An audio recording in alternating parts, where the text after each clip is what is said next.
Hey guys, Light Up the Night here. Today I want to go over some mounts and why some of them might be better for you than others.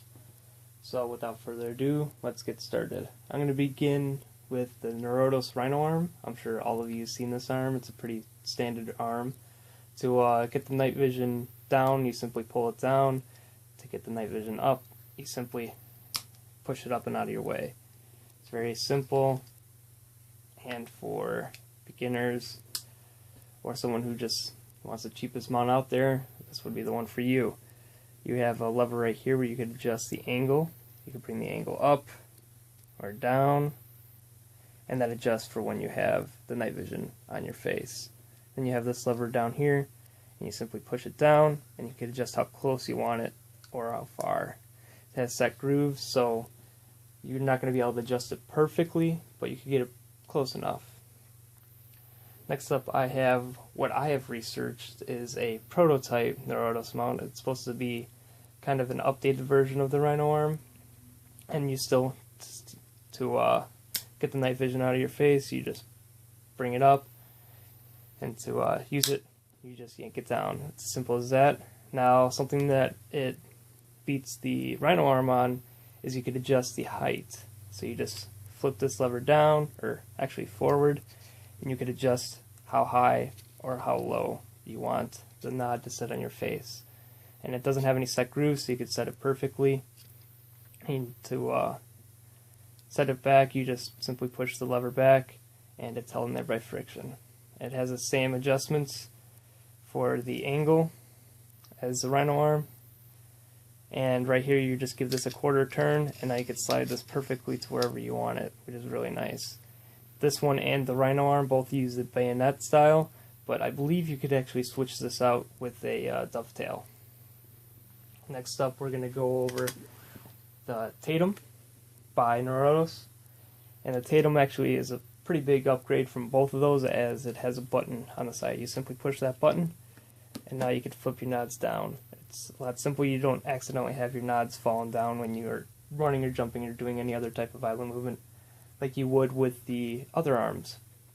And as to bring it down, to bring it up, you simply push the button back in, and you can bring it up.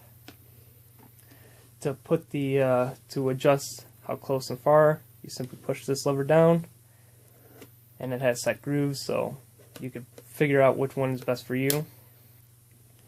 To adjust the height, you simply have this little knob right up here.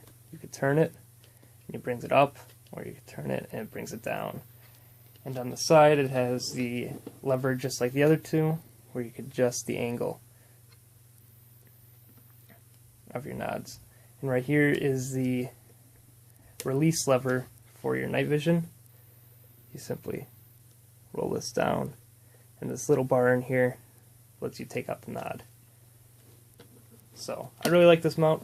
The differences between the Norotos and the Wilcox is the Norotos has the nod sitting like kind of floating above your head, and it's bad for when you're going in and out of vehicles, because if you only have 6 or 7 inches of headway and you try to get out of the vehicle quickly, you might hit your nods and might break off, or you might damage them, which is not very good. Next up, I'll go over a Wilcox mount. This is personally my favorite mount. This is a L4 G30 in tan.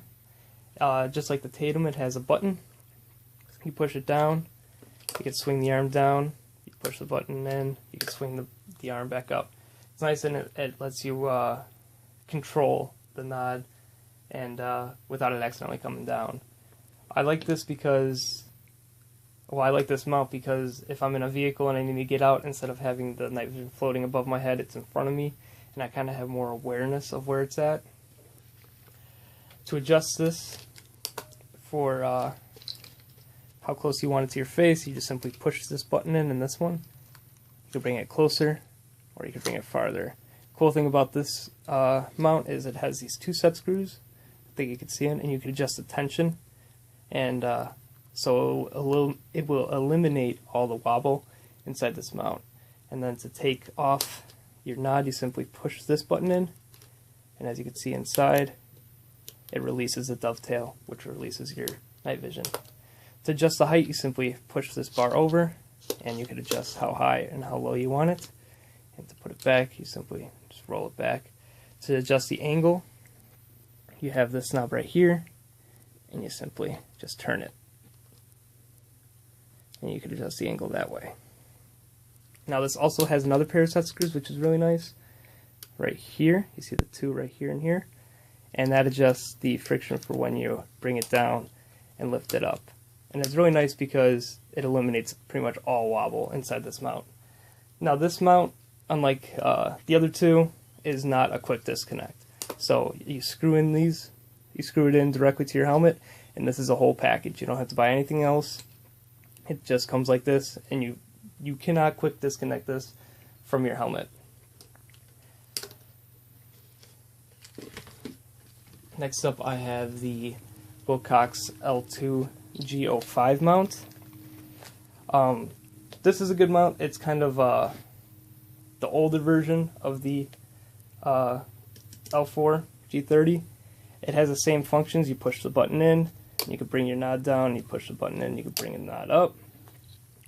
To adjust the pitch, you simply just unscrew this little thumb screw right here, and now you can adjust the angle. When you find out where you want the angle, you simply just tighten it back down. To adjust the height of this mount, you have a button right here. You push that in, you can adjust the height. This one has set screws, or set grooves, excuse me, unlike the L4. This one does not have set screws in here or in here. So what you get is what you get. Now this does have a quick disconnect feature. You simply move that bar over and you just yank off your arm, and now you ditch your night vision just in case it's broken or anything like that. But this is permanently attached via 3 screws, 2 right there and 1 at the top. And last but not least is the Anvis mount. The Anvis mount is kind of unique as it leaves the lowest profile on your helmet. It's kind of like a shroud in a way that you connect your Anvis mount or your Anvis goggles to, because most of the adjustment is actually done on the goggle itself. The only thing you adjust with this mount is this thumb screw, or this thumb screw right up top. You can adjust the height, and that's pretty much all you can do with this mount. This is a Atom Industries SAM mount. It's pretty much indestructible. It's made out of Delrin, I believe is what it is, and it's a really sturdy mount. Now you have little grooves in here, and that's where you put the night vision in, or that's where you put the night vision in. You push it in to bring it up, and it locks in.